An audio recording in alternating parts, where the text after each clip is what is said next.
বুধবার হামাস ও ইসরায়েলের প্রথম দফা শান্তি চুক্তির পর মার্কিন প্রেসিডেন্ট ডোনাল্ড ট্রাম্পের নোবেল শান্তি পাওয়া নিয়ে জল্পনা তুঙ্গে ওঠে। বৃহস্পতিবার আরো বড় চমক দেখা যায়। মার্কিন প্রেসিডেন্ট ডোনাল্ড ট্রাম্পকে দ্য পিস প্রেসিডেন্ট বলে উল্লেখ করে ইঙ্গিতবাহী পোস্ট করে হোয়াইট হাউস। নোবেল প্রদানকারী কর্তৃপক্ষের তরফে সে সময় কিছু জানানো না হলেও হোয়াইট হাউসে জল্পনা তুঙ্গে।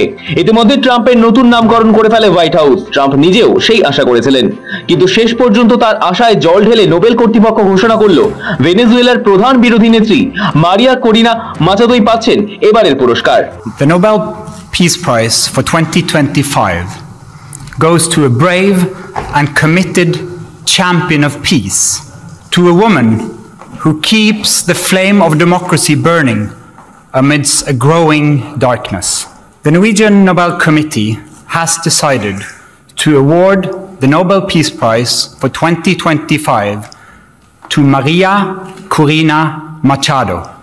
She is receiving the Nobel Peace Prize for her tireless work promoting democratic rights for the people of Venezuela.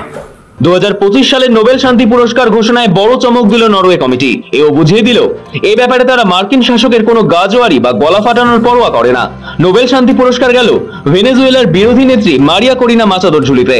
তবে এই পুরস্কারের জন্য জোর গলায় নিজের নাম তুলেছিলেন ডোনাল্ড ট্রাম্প। মার্কিন প্রেসিডেন্ট দাবি করেছিলেন 8টা যুদ্ধ থামিয়েছি, তিনি নোবেল না পেলে আর কে পাবে। কিন্তু শেষ পর্যন্ত নোবেল কমিটি বেছে নিল এক লড়াকু মহিলাকেই। মারিয়াকে বলা হয় ভেনেজুয়েলার লৌহ মানবী। স্বৈরাচারী শাসনের বিরুদ্ধে দীর্ঘ লড়াই করে আসছেন মাচাদো। গণতন্ত্র ও মানবাধিকারের পক্ষে তার নিরলস সংগ্রামের জন্যই এই সম্মান। গণতান্ত্রিক অধিকার প্রতিষ্ঠার সংগ্রাম করার জন্য 2025 সালে বিশ্বের সবচেয়ে প্রভাবশালী 100 জনের মধ্যে তার নামও নির্বাচিত হয়েছিল। গত বছর ভেনেজুয়েলা নির্বাচনের পর থেকেই অন্তরালে রয়েছেন তিনি। বলা হয় সেই সময় নিকোলাস মাদুরো ভোটে প্রবল কারচুপি করে ক্ষমতায় আসেন, আর সেই সময় থেকেই আত্মগোপন করেন দেশের প্রধান বিরোধী নেত্রী মারিয়া করিনা মাচাদো। এবার তিনিই পেলেন নোবেল শান্তি পুরস্কার। শুক্রবার নরওয়ের অসলো শহর থেকে নোবেল কমিটির চেয়ারম্যান জর্গেন ওয়াটনে ফ্রিডনেস ঘোষণা করেন মারিয়া করিনা মাচাদো লাতিন আমেরিকার সাম্প্রতিক সময়ের অন্যতম সাহসী নাগরিক আন্দোলনের প্রতীক। মাচাদোর এক বিখ্যাত উক্তি উদ্ধৃত করে ফ্রিডনেস বলেন, it was a choice of ballots over bullet. বন্দুক নয়, ভোটই তার হাতিয়ার। বছরের পর বছর তিনি বিচার বিভাগের স্বাধীনতা, মানবাধিকার ও সাধারণ মানুষের রাজনৈতিক অধিকারের জন্য আওয়াজ তুলেছেন। শাসক গোষ্ঠীর চাপে তাকে লুকিয়ে থাকতে হয়েছে, কিন্তু বিরত হননি।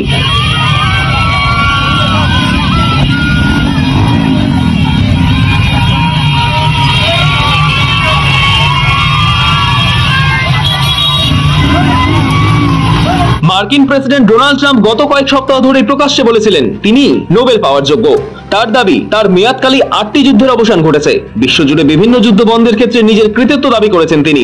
নরওয়ের নোবেল কমিটির কাছে তিনি আবেদন জানান এই পুরস্কার তাকে দেওয়ার জন্য। পুরস্কার ঘোষণার মাত্র একদিন আগেই ইসরায়েল ও হামাসের মধ্যে যুদ্ধবিরতি এবং সম্ভাব্য শান্তি চুক্তি নিশ্চিত হওয়ার চাপ বেড়েছিল নরওয়ের নোবেল কমিটির ওপর। কিন্তু নোবেল কমিটি স্পষ্ট বুঝিয়ে দিয়েছে, শান্তি পুরস্কার কেবল কূটনৈতিক ঘোষণার জন্য নয়, নাগরিক অধিকার ও গণতন্ত্র রক্ষার বাস্তব লড়াইয়ে স্বীকৃত। ব্যুরো রিপোর্ট, সময়, কলকাতা।